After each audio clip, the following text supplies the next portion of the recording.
Apéro spécial Wizards. Sorcellerie au programme du jour. Et grosse défense. Voilà, grosse défense. Et surtout, la potion magique made in Scott Brooks. Tout à fait. Ah, voilà. Il fallait qu'on parle de nos amis de Washington. On s'installe tout de suite en vous faisant la bise. Petit apéro en direct de la capitale et du Capitole, où apparemment il est beaucoup plus facile de rentrer dans la défense des Wizards que dans le Capitole. On va parler de... Tu m'as fait peur. Oh là là. J'ai cru que ça allait partir en vrille direct là. Non. Waouh. Non. Il y a eu des soucis aux États-Unis récemment. Je ne parlerai pas plus loin. Mais il est vrai qu'en ce moment, les Wizards qui sortent, certes, vous avez été nombreux à le voir, d'un match extraordinaire face aux Brooklyn Nets de Steve Nash, on va en parler aussi. Plein de choses à dire sur nos amis de Washington, car au moment où on parle, certes, on sort d'une victoire, mais Washington est, avec les Pistons et les Wolves, l'équipe avec le moins bon bilan de toute la NBA, en pourcentage. Tout à fait, puisque on va en parler aussi, mais ils ont eu pas mal de matchs reportés, au moins 4 ou... Ouais, les Wizards ont été le champion du report. Le virus du Covid les a pris de plein fouet. Ils ont eu pas mal de matchs reportés. Donc leur calendrier a été bien chamboulé. On verra d'ailleurs comment ça va être agencé par la suite. T'as des news là-dessus? Utah, Détroit, 2 fois Cleveland, Charlotte et Milwaukee. 6 matchs suspendus. Qui vont devoir être reprogrammés, des matchs, donc on va voir comment ça va se bricoler. Il y a moyen qu'il y ait des back-to-back côté Wizards à des moments ou d'autres. Back-to-back. Donc il va falloir être plutôt prêt physiquement, parce que l'idée c'est un peu, c'est ça quoi, c'est comment ces Wizards peuvent sortir de la merde quoi, des bas-fonds là, comment ils peuvent là, parce que c'est la merde en fait. Parce que faisons les choses dans l'ordre chronologique, on en parlait juste avant en off, revenons sur ça. On va beaucoup rigoler. Installez-vous tranquillement parce que vraiment... Le meilleur arrière de la Ligue et t'es dernier de l'Est. Voilà. Enfin, le meilleur arrière de la Ligue. Voilà.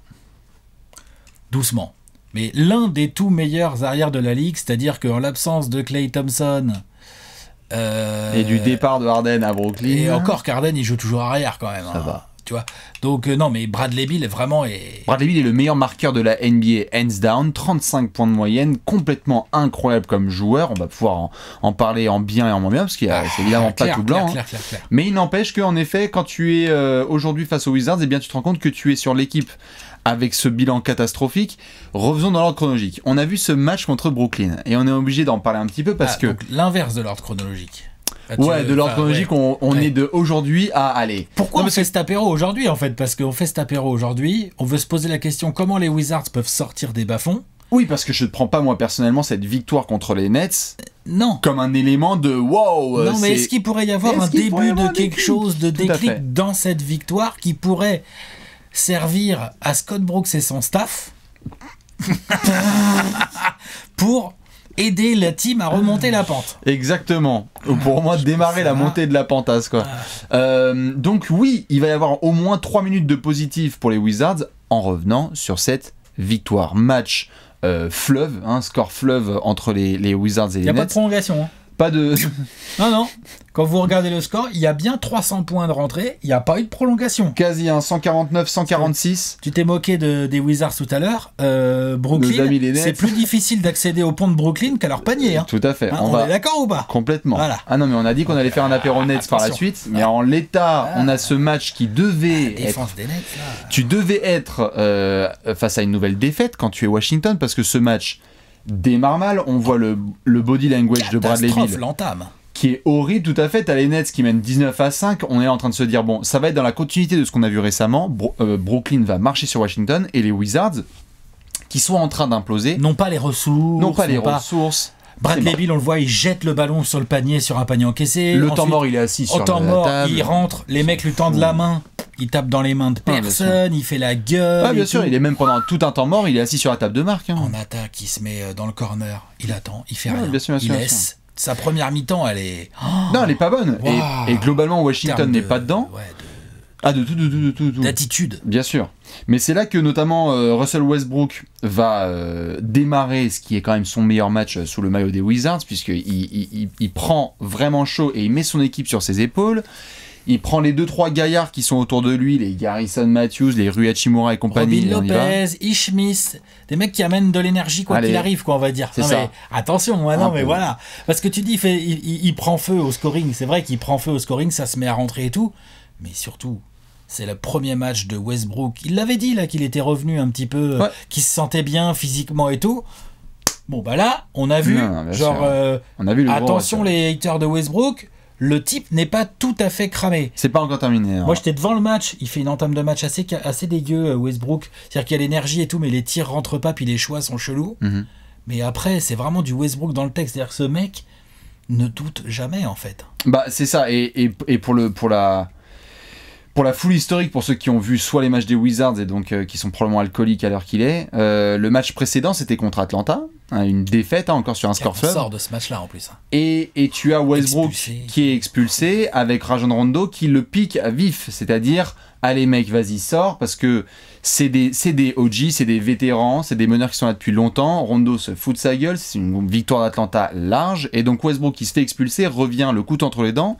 Il avait eu quelques matchs en effet d'absence et donc là il dit ok bon je vais commencer à préchauffer et les commentateurs des Wizards déjà au début du match face aux Nets disaient ok si Westbrook commence à bien trouver son rythme attention parce que l'autre il l'a annoncé il est vénère. Il est vénère et au-delà même de la performance brute, statistique de Westbrook qui est énorme, je dirais, il finit à 41 points, on va parler d'un petit tir à 3 points aussi dans le clutch et tout ça, il y a sa dizaine de rebonds comme d'hab, enfin voilà, du Westbrook statistique, il y a aussi vraiment le côté qu'on adore, que tu sois un hater ou pas de Westbrook, là, il a pris une équipe telle qu'elle est dans ce match où c'est la misère, où t'es déjà au fond du trou.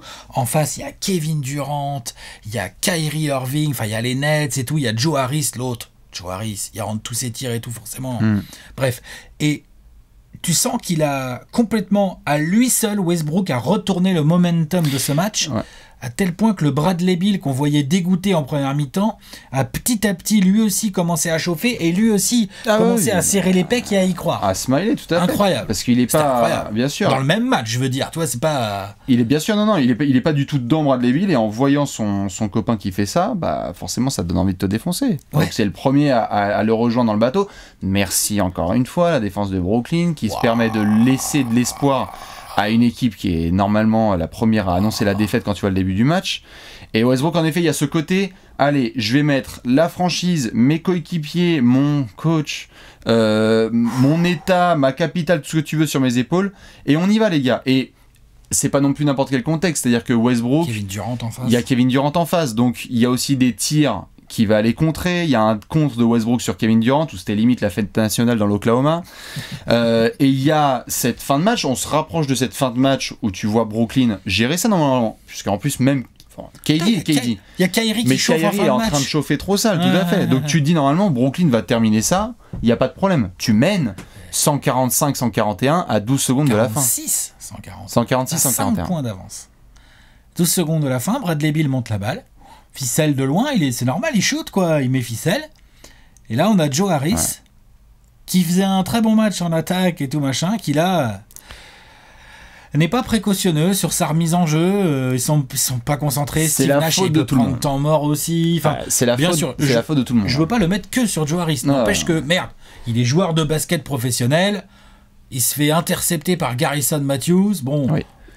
Revoyons le replay, ceux qui veulent, allez voir la vidéo, il y a vraiment Kevin Durant qui se démarque et qui fait, ça arrive, c'est des trucs de coéquipiers qui commencent à jouer un peu ensemble. Appel contre appel là. Et il fait appel contre appel, c'est-à-dire que KD va dans un sens, qui fait ça, et qui va de l'autre côté. Donc Garrison Matthews, qui est donc évidemment futur Hall of Famer, puisque tout le monde connaît Garrison Matthews, va intercepter le ballon. Presence of mind de Garrison Matthews. Qu'est-ce qu'il fait? Il la redonne en retrait. Il la redonne à Westbrook. La passe en retrait. Tout à fait. On le sait, la passe en retrait. Ah bah, plat du pied, sécurité. Et là, grand signe de sagesse basketballistique, puisque tu la donnes quand même à Russell Westbrook, qui est un shooter à 3 points de reconnaissance internationale. Ce qui est extraordinaire, c'est que Westbrook, c'est vrai qu'il est en feu sur ce match, mais il hésitera jamais à prendre ce tir. Non. Il prend ce tir, ficelle, tu passes à +1, et t'as gagné quoi. Et t'as gagné parce Ils ont arraché une victoire, à mon avis, très importante, même si elle ne révolutionne pas les Wizards, mais elle est très importante. Tout à fait. Washington gagne ce match. Tu mets fin à une série de 1, 2, 3, 4 matchs perdus consécutifs. C'était face aux Spurs, c'était chez les Spurs, chez les Rockets, chez les Pelicans et face aux Hawks. Et ça nous permet du coup déjà de faire un point. Tu en parlais là et on va y répondre après par la suite, le côté déclic. C'est juste faire un point sur, dans l'ordre déchronologique, le début de saison global des Wizards. On est quand même sur l'équipe, on peut débattre, et vous pouvez débattre si vous voulez dans les commentaires, sur peut-être l'équipe la plus mauvaise défensivement de toute la ligue. C'est un scandale. Bah oui, c'est qui sinon? Bah, il y a 2-3 équipes qui discutent. Ouais, les Nets. Ah, les Nets, c'est très fort. Les Nets, ça discute, hein. Bien sûr. Les Wizards sont là. Qui c'est qui discute fort aussi? Les Wolves? Non, je pense pas. Les Wolves doivent être... Non, je vais te... En tout cas, oui, une des équipes les plus crado en défense et tu sais quoi? Minnesota. Cleveland. Ah, Minnesota, c'est bien non, ça. Non, pardon, pas Cleveland. Non, pas Cleveland. C'était pour la blague. Cleveland, c'est Catenaccio, là, cette année-là. Ouais, Sacramento a pris des fleuves. Portland. Ah ouais, oh là là. Et Chicago est pas loin. Et Portland, c'est que va falloir aussi en parler à un moment donné. Mais c'est un autre sujet. Là, tu parles de la défense des Wizards, mais attention, parce que leur attaque, elle est cachée par la greatness de Bradley Beal depuis le début de saison. Non, oui. Mais c'est pas terrible. Hein. Bien sûr. Ça circule pas de ouf. Les pourcentages de Davis Bertans, a.k.a. 80 millions sur 5 ans, non, tout à fait. Là, les pourcentages sont bien crado. Je mettais juste l'accent à démarrer avant tout par la défense, parce que c'est l'équipe, pour ceux qui n'ont pas forcément les chiffres sous les yeux, c'est l'équipe qui encaisse le plus de points de la NBA. Au-delà de l'efficacité, les Wizards prennent 121 points par soir. Ils jouent vite et ils prennent beaucoup de points. Et en attaque... Je veux dire 120 points, Alex. Ah non, c'est 120 beaucoup. points par soir. Non, mais c'est beaucoup. C'est pas beaucoup, c'est énorme. C'est énorme, c'est beaucoup trop. Je veux dire, là, juste, ils ont perdu à Houston, ils ont pris 107 points. C'est un match de verrou défensif des Wizards. Ouais. 107 points. Tu en prends 120. Tu abordes chaque match en sachant que tu vas en prendre 120. C'est pas possible. Et surtout, je te dis, moi, leur attaque me choque presque autant. Dans le sens où, ouais, Bradley Beal est en feu, donc Bradley Beal est capable de scorer de ouf et tout. Ou, bien sûr, mais le mouvement de balle est pas ouf. Alors après, c'est vrai que comme tu as eu pas mal de Covid dans tous les sens, tu as eu ton équipe un peu décimée, tu as eu du mal à trouver du rythme avec un groupe au complet et tout. Ok. Mais quand même, quoi. Il manque beaucoup de choses. La blessure de Thomas Bryant, mine de rien, autant en défense, l'autre, limite, ça fait du bien quand il est pas là. Mais par contre, en attaque, il apporte quand même pas mal. Bah oui, il roule bien, tout, il énergie, les rebonds offensifs et tout. Donc là... Le match qu'ils sont allés gagner à Brooklyn. Hein. C'est vrai que Robin Lopez, bien forcément, en attaque, voilà. Mais cette équipe joue pas très bien au basket. Et pourtant, cette équipe, elle a dans son groupe un ancien MVP qui est un master du triple-double et qui est capable d'apporter des deux côtés du terrain une production incroyable. Et, donc Westbrook, et Bradley Beal qui lui est un scoreur absolument magnifique. Il y a un playmaker même, parce que attention, le mec il est scoreur, meilleur scoreur de la NBA, et en plus il lâche le cuir quand il faut. Bien sûr. Il joue à un niveau là, Bradley Beal. Bradley Beal il sait défendre aussi, normalement. Non, tu vois. Donc tu as vraiment non, mais on va deux joueurs sur le backcourt qui sont normalement capables de porter une équipe qui pratique un meilleur basket que ça, quoi. Évidemment, on va en venir à Monsieur Scott Brooks, évidemment, parce que c'est lui dont c'est la question. Mais tu parlais à l'instant d'équipe qui a été décimée.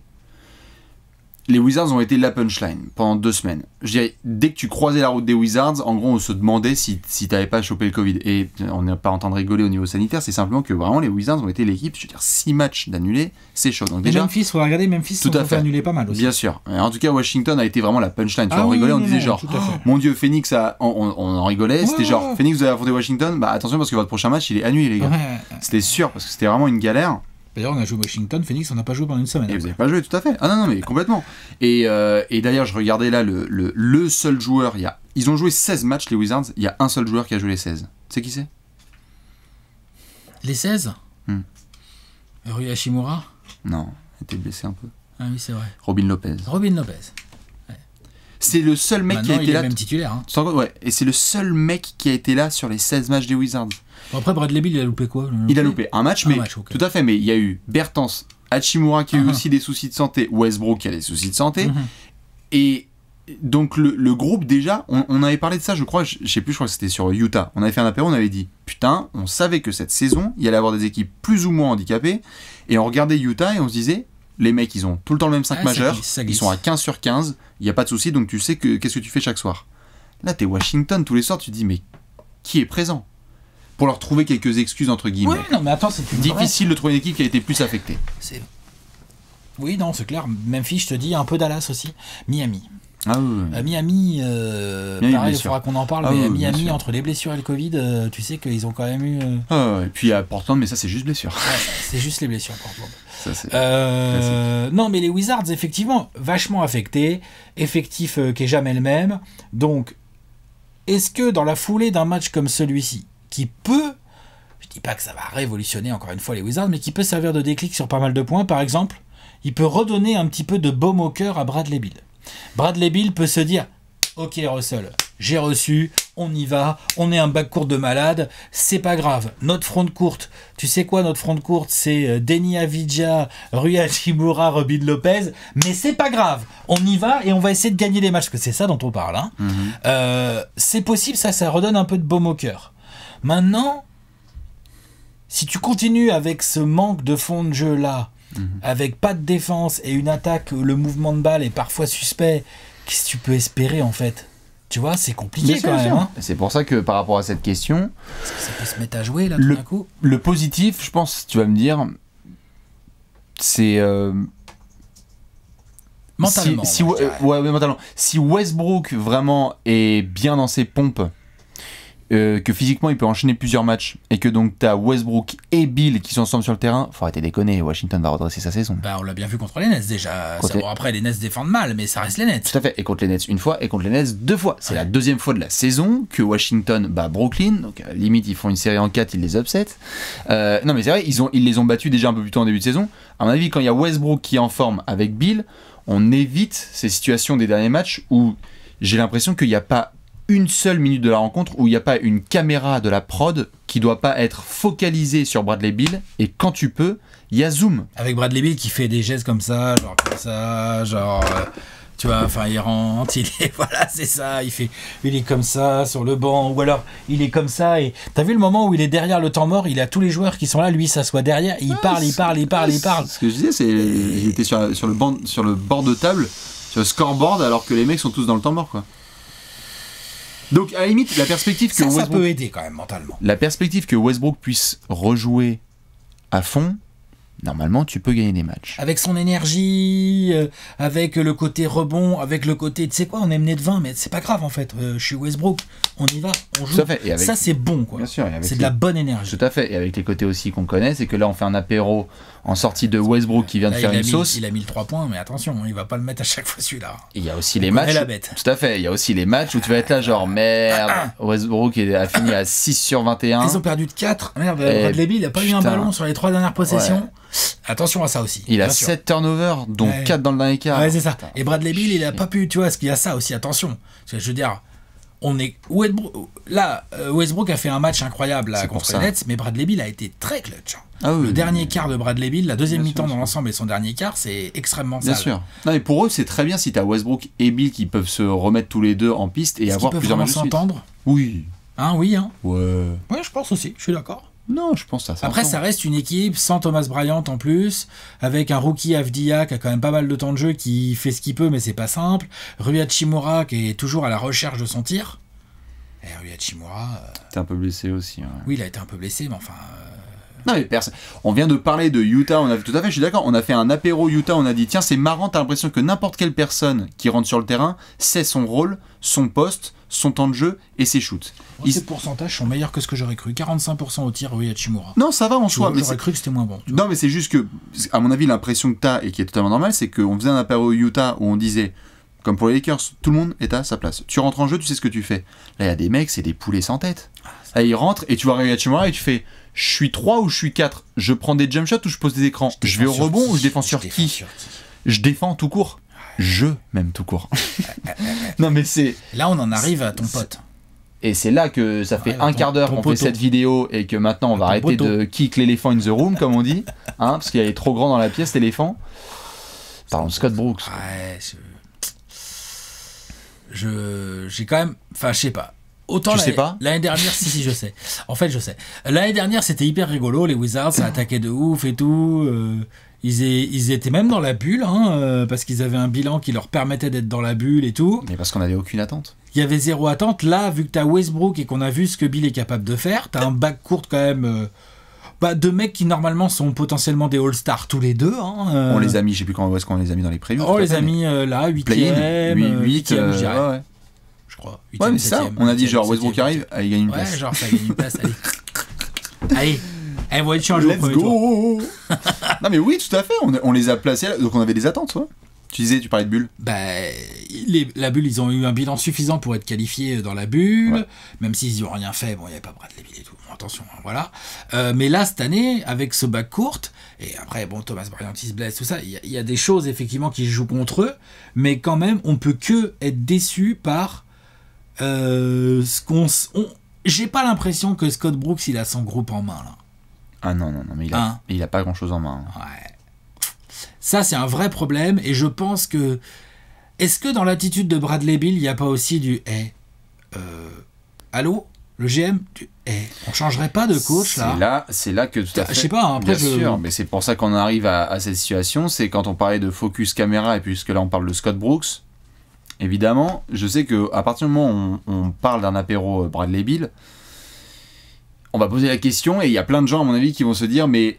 moi je le veux bien à Miami, et moi je le veux bien machin. » Et ça fait 9 mois, ça va faire bientôt 1 an, Alex, quand on fait les apéros, on dit, tu sais que Bradley Beal irait bien à finir la phrase. Parce qu'il va partout, il est trop fort. Il y a 29 équipes intéressées. Exactement. Pas compliqué. Mais sauf les Wizards. Les Wizards n'ont pas l'air très intéressés par Bradley Beal. Mais tu as lui qui est frustré. Il fait des conférences de presse maintenant, limite, c'est à la fois un peu du popcorn et un peu awkward les sorties de match, parce que tu attends la conférence de presse de Bradley Beal et il y a des reporters qui lui disent « Est-ce que vous êtes frustré ?» et il répond « Est-ce que le ciel est bleu ?» Ouais, et puis, mais il reste très classe quand même, il envoie pas de tacle. Ah oui, extraordinaire celle-là. Est-ce que le ciel est bleu ? Bah ouais, mais c'est normal. Ça fait mal, mais en même temps, il envoie pas de tacle, nominatif. Tout à fait. Après, c'est vrai que là, moi, sur le match des Nets, je trouvais vraiment qu'il avait une attitude absolument exécrable, dans le sens où, bien sûr qu'au fond de moi, je peux le comprendre, qu'il soit hyper saoulé, hyper frustré, il jette le ballon, comme on a dit, il se met pas avec les copains et tout ça. Mais alors, bien sûr, au fond de moi, je peux le comprendre, et en même temps, j'ai envie de dire, gros, t'es leader, t'as prolongé, t'as Westbrook qui arrive, tu dois aussi montrer plus de hargne que ça. Et c'est là que je voulais dire que je trouve ça hyper intéressant, la hargne, l'énergie qu'amène Westbrook, parce que je pense que ça peut être communicatif auprès de Bradley Beal. Après, ça va pas régler leur problème de coaching, ça. Ah non, mais bien sûr. Ça, c'est un vrai problème. Tout à fait. Tu peux pas. Tu te retrouves aussi devant une situation dont on parlait. Je crois que c'était pendant les previews, où on parlait de ces garçons, tu sais, parfois, qui sont au All-Star Game et qui regardent les autres autour d'eux et qui se disent « Mais qu'est-ce que je fous, sérieux, avec cette franchise ?» Je veux dire, t'es potes avec Oladipo et tu fais « Mec, ça allait pas à Indiana, bon bah t'as été transféré à Houston et t'as refait ta life, quoi. » Et tu refais ta life. Et tu vois Harden et tu te dis « Le mec, il était pas bien, mais maintenant il est en train de s'éclater avec Kyrie et Kelly. » À définir. Mais je veux dire, Paul George, il se dit bon bah vas-y, je vais bouger et je vais aux Clippers. Un mec comme Bradley Beal aussi, il arrive, il est en train de voir les trains passer et il se dit genre mais je peux rien faire parce que je suis avec Dub et Dumber, quoi. Je peux rien faire. Donc là où t'as raison de le pointer, c'est que Bradley Beal, dans son attitude, il y a ok sur le terrain des choses qui sont regrettables, qu'on peut comprendre, mais il y a aussi, en tout cas en sortie de match, je trouve, de son côté, quelque chose assez bien, où il dit j'ai envie de réussir ici, en fait. Il est quand même assez clair. Il a pas. Est-ce qu'on est dans une sorte de prologue où on voit Bradley Beal qui agit comme ça, comme Anthony Davis a pu le faire avec les Pelicans, comme James Harden a pu le faire avec les Rockets, où il dit c'est vraiment ici que j'ai envie d'eux, mais quand ça commence à clairement partir en couille, là à ce moment-là il s'y met, je sais pas ce que t'en penses, ou alors c'est vraiment quelque chose qu'il pense et Bradley Beal est en train d'agir ainsi pour que Tommy Shepard, à la gestion des Wizards, se dise bon, ok. On est dernier de la conférence Est et de la NBA. Allô, Scott Brooks, t'es viré, mon pote. Voilà. Tu vois la compta ? Il peut faire ça. Le Tommy Shepard, le GM des Wizards. Est-ce qu'il va ? Est-ce que aussi, ce qu'on a vu contre les Nets, donc avec l'énergie communicative de Westbrook, est-ce que ça peut se reproduire ? Est-ce que si Westbrook il a cette énergie-là, mais qu'il est peut-être pas à 40 points dans le match, mais est-ce que par contre ça peut être communicatif dans tout le groupe et que tout le monde a envie de se défoncer autour d'un Westbrook, Bradley Beal inclus, et que du coup ça change un peu la face, l'énergie et le niveau d'effort de ces Wizards pour leur permettre d'être dans de meilleures situations, des situations où Bradley Beal va te faire gagner. C'est-à-dire quand t'es Washington, t'as beau avoir un front de courte un peu faiblard, je suis poli, voilà et tout. Si grâce à l'énergie de Westbrook, au point de Bradley Beal, et puis il y a un peu de Davis Bertans qui met ses 3, ou j'en sais rien, tu vois, un truc comme ça, t'es dans le match, pour moi, quand tu as Bradley Beal dans ton équipe, à chaque fois que tu es dans le match dans les 5 dernières minutes, tu peux gagner. Tu peux gagner, voilà. Bien sûr, mais bien sûr. C'est ça. Et d'ailleurs, on l'a vu là contre les Nets, c'est que à partir du moment où Westbrook, comme tu l'as dit, il a mis l'équipe sur son épaule et tout, et il a ramené un peu le bateau qui était en train de couler, là, il a remonté ça à la surface. Ça y est, hein, Bradley Beal, il s'est mis à pagayer, et tout de suite, c'est plus pareil, hein, ça revient au score et tout, parce que l'autre, est-ce que ça peut être quelque chose qu'on peut revoir assez régulièrement, où on va petit à petit avoir un Bradley Beal qui prend son mal en patience parce que quand même autour de lui il y a quelque chose de mieux qui se passe, quoi. Moi je t'avoue que tu vois, ça c'est un peu la clé, ça, hein. Et je t'avoue que là où ça me fait plus sourire qu'autre chose, et si ça se trouve j'ai totalement tort, et vous connaissez le trash talk curse, parfois c'est inversé, on se fait un apéro et après ça repart, c'est que ce match, ils doivent le perdre 200 fois, les Wizards. Grave. Non, mais c'est un miracle. Mais même s'ils le perdent, je pense qu'il aide quand même Bradley Beal mentalement. C'est ça que je veux dire, en fait. Je comprends, mais en tout cas, c'est sensation. Tout à fait, mais c'est censé être une défaite avec censé avoir la conférence de presse d'après-match où tu as Bradley Beal qui doit être frustré parce que le Money Time s'est mal passé. Il est censé avoir 148-141, fin du match terminé, Brooklyn a gagné à Washington. Oui, mais dans l'attitude, sur la deuxième mi-temps, il y a eu un truc plus intéressant qu'on n'avait pas encore trop vu chez les Wizards. Parce que aussi, et c'est l'adversaire du soir qui est en ce moment en train de montrer qu'ils ont défensivement quelque chose d'historique en cours, quoi, les Nets. Et c'est pas du positif quand je dis ça. Donc je veux dire, oui, il y a du mieux, mais c'est aussi du mieux parce qu'en fait, on t'a dit, putain, c'est bien, t'as appris à marcher, mais cette fois, il y avait personne dans la rue, quoi, en fait. Et c'est pour ça que j'attends avec une grande impatience. On a le calendrier des Wizards. Ah, mais j'arrive tout de suite. Avec les prochains matchs. J'attends avec une grande impatience parce que en fait, cette équipe m'intrigue beaucoup. Non pas que je pense qu'ils vont tout casser et tout, mais juste, je veux voir comment ça évolue pour Bradley Beal. Est-ce qu'on est plus, comme tu disais, dans une théorie où inévitablement, là, bientôt, dans le mois à venir ou dans les semaines qui viennent, Bradley Beal va craquer et va faire comprendre vous me transférez ce que j'ai plus envie de jouer, ou est-ce que petit à petit, sur le dos de l'énergie de Westbrook, mais aussi des Mo Wagner, moi j'ai beaucoup aimé ce que Mo Wagner met quand il rentre sur le terrain, Ish Smith aussi, des joueurs évidemment plus modestes en termes de talent, mais ça compte dans une équipe. Et Bradley Beal, c'est le genre à vouloir se défoncer aussi pour un truc comme ça, tu vois. Bien sûr. Portland. Ça se prend. Portland, Match des bras cassés. Des bêtes blessées. Des bras cassés.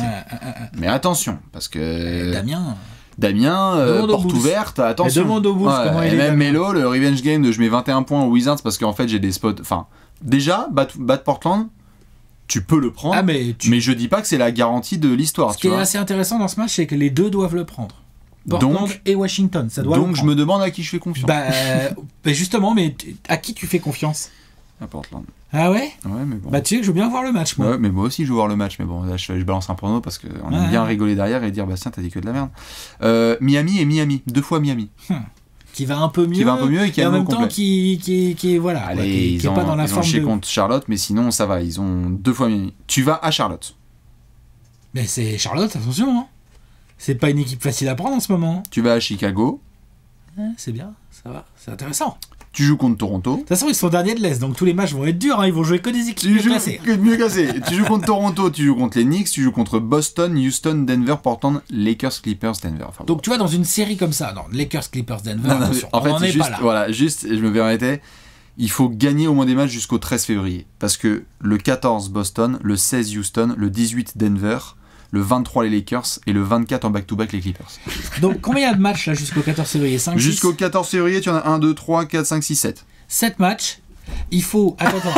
Pardon. Je te donne un pronostic. Jamais. Vas-y. Il faut, dans cette période de 7 matchs, il faut absolument que les Wizards nous montrent qu'ils sont capables d'être dans la continuité de cette victoire un peu exploit contre les Nets. Quand je dis dans la continuité, je dis dans la continuité dans l'attitude, dans l'effort. Westbrook, est-ce que Westbrook, comme tu disais tout à l'heure, est-ce que Westbrook peut enchaîner un peu? Oui. Il va pas être en 40-10-10 tous les matchs, mais genre juste, tu sais, genre il est là, il gratte le rebond qu'il faut, il se bat, ça serre les pecs, ça fait du bien. Tu joues Damian Lillard. L'énergie, ça fait du bien. Ils s'aiment beaucoup en plus les deux. Tu joues Damian Lillard. Si Westbrook là, tu sais que c'est pile ou face. Hein.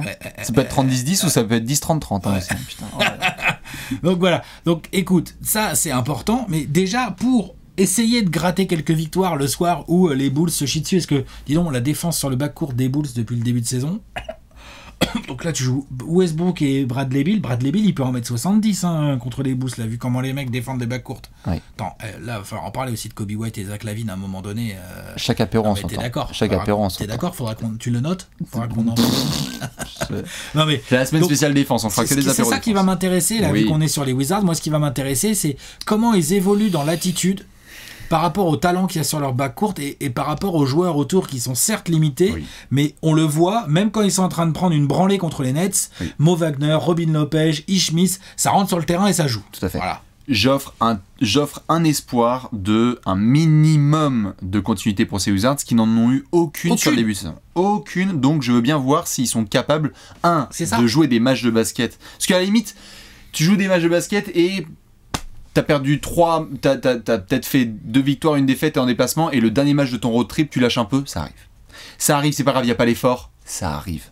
Mais moi, je veux juste déjà voir s'ils sont capables de faire 5-6 matchs où tu as un semblant de 5 majeurs, où tu as des rotations, où tu sais qu'à la fin du premier quart, c'est lui qui rentre. Parce que là, par exemple, on se tape des barres sur Garrison Matthews, mais le mec, en début de saison, il était sur le banc. Mais Isaac Bonga, il joue plus. Mais il y a des mecs, il y a des mecs, ils sont. Il a joué contre les Nets, Isaac Bonga. Je crois, mais je suis même pas sûr. Même pas sûr. Je suis même pas sûr. Non, bien sûr. Alors que, enfin, tu vois, genre après, il y a aussi les jeux d'effectifs et tout. Mais genre, il peut apporter des choses. C'est pour ça qu'en continuité, Bonga, 0 minutes. Tiens, bah voilà.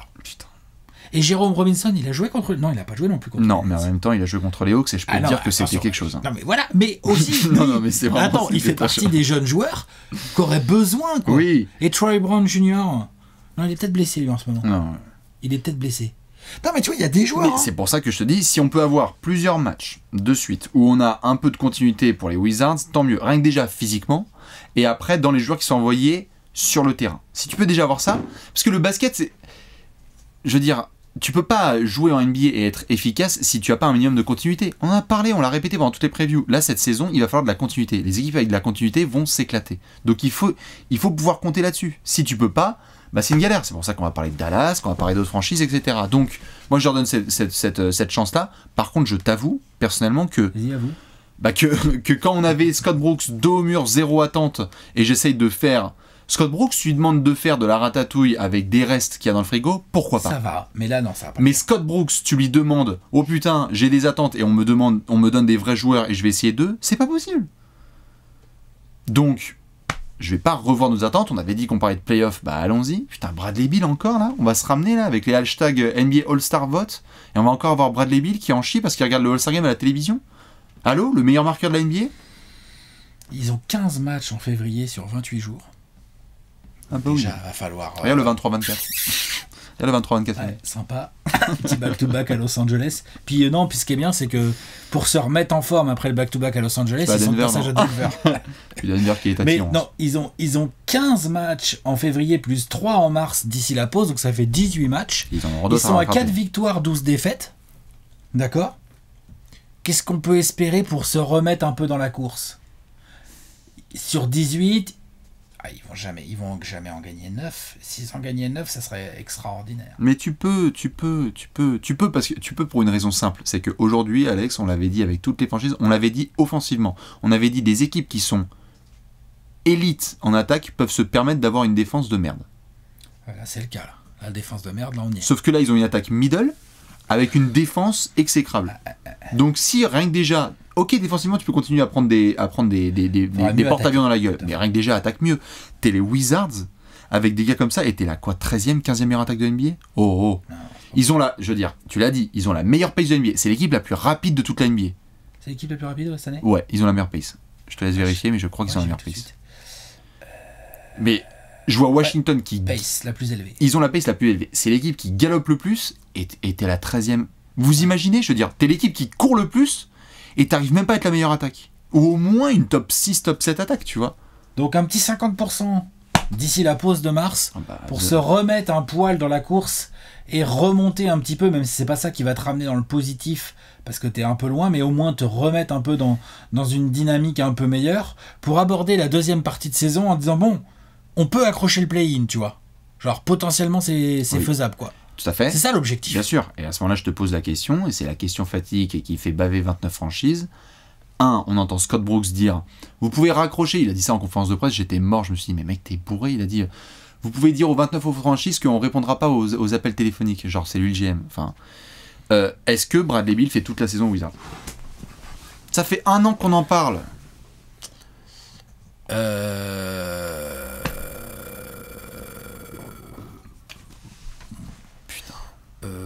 Moi je dirais oui. Voilà. Au niveau argumentation, je suis un peu juste. T'es pas mal là. C'est quoi? C'est implacable. Je dirais oui pour plusieurs choses, pardon. C'est que je pense sincèrement que Bradley Beal a une vision du basket et d'une franchise un peu différente de celle d'un Paul George ou d'un James Harden, qu'il est plus proche d'un Lillard, et que oui, et que si il se passe des choses un peu positives là, attention, hein, pendant le mois de février, du Westbrook qui va mieux, qu'enchaîne un peu des matchs, une défense qui quand même, sans Thomas Bryant, moi j'y crois, la défense peut être un peu meilleure.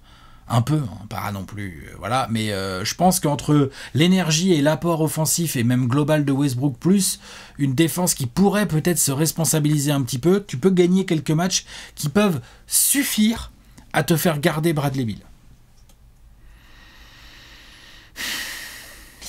Mais alors, attention, je mettrai pas ma vie dessus. Ouais, voilà. Mais voilà, ça serait plus ça mon pronostic. Voilà. Moi, je vais souhaiter un truc... Donc, vite fait le trade pour le 20 février. Je vais souhaiter un truc très très fort aux Wizards. On a dit la Portland. T'es à la maison. Mais surtout après, t'as Miami, Charlotte et Chicago en déplacement. Ah, faut en gagner des matchs là. Faut en gagner plusieurs là. Attention là-dedans. Ou alors, et moi je vous le souhaite les Wizards, battez Portland si vous voulez. Vous faites un road trip, vous perdez les 4. Ah bon? Tu perds les 4. Et il n'y a plus aucune chance pour Scott Brooks. Ça dégage.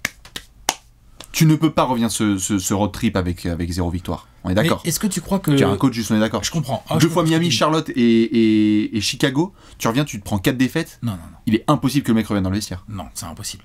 Mais juste, est-ce que tu crois que virer Scott Brooks, ça te donne plus d'arguments pour garder Bradley Beal? Ouais, quand même. Hein. Quand même. Ah bah non mais là, je demande. Ah ouais, là, pour moi là c'est chaud. Hein. Et je dis pas que c'est 100% la faute du coach, hein, c'est aussi la faute des joueurs, mais juste là c'est extraordinaire ce que fait Scott Brooks cette saison. C'est extraordinaire. Il fait du mieux qu'il peut avec le contexte dont on a déjà parlé, très bien. Mais là c'est ah non, c'est pas possible. C'est pas possible. Donc tu penses que Bradley Beal va rester toute la saison au Wizards? Ah moi je te suis là-dessus, okay. Sur le côté Bradley Beal. Mais c'est Scott Brooks qui va pas passer, j'allais dire l'hiver, mais oui, pourquoi pas peut-être l'hiver. Mais je leur souhaite parce que franchement, s'il y a un changement de coach, je peux comprendre que ça puisse apaiser Bradley Beal et qu'ils se disent, ok, nouvelle dynamique, tu sais, les premiers matchs avec un nouveau coach, tu t'appliques un peu, il peut y avoir des victoires, etc. Mais là, plus longtemps Scott Brooks reste, en plus ça coûte des ronds hein, de virer un coach, donc je sais que c'est pas facile, hein, mais plus il reste longtemps, plus à mon avis tu fonces dans le mur. Et tu perds quand même le meilleur arrière de l'histoire de ta franchise, no disrespect. Hein. Phil Chénier et tout, compagnie. J'aime bien Gilbert Arenas, il est meneur, mais bon. Bradley Beal, c'est autre chose quand même. Doucement avec Gilbert. Doucement avec Bradley. Doucement avec Bradley aussi. Quand même. Dites-nous ce que vous pensez des Wizards. Ouais. Sans rigoler, bien sûr. Voilà, c'est ça, exactement. Et comment sortir de cette merde, quoi, parce que c'est triste. Scott Brooks, jusqu'à quand? Bradley Beal, est-ce qu'il reste toute la saison? Et Westbrook, 2 matchs de suite. Et qu'est-ce qu'il faut? Est-ce que Westbrook peut enchaîner 2 matchs de suite sur un niveau d'intensité tel que celui qu'on a vu? C'est ça. Et est-ce que du coup, ça te ramène quelques victoires parce que tu peux pas tourner à 25% comme ça toute la saison. Est-ce qu'on est d'accord? C'est ça, c'est exactement. C'est ça aussi le délire. Point d'exclamation sur les questions que tu viens de poser. Est-ce que les Wizards en playoff, dont certains ont été nombreux à en parler avant le début de saison, est-ce que c'est mort déjà ou est-ce que ça peut revenir? Ouais, ça. Dites-nous ce que vous en pensez. Et on se retrouve très vite pour d'autres apéros. Allez, ciao. Ciao.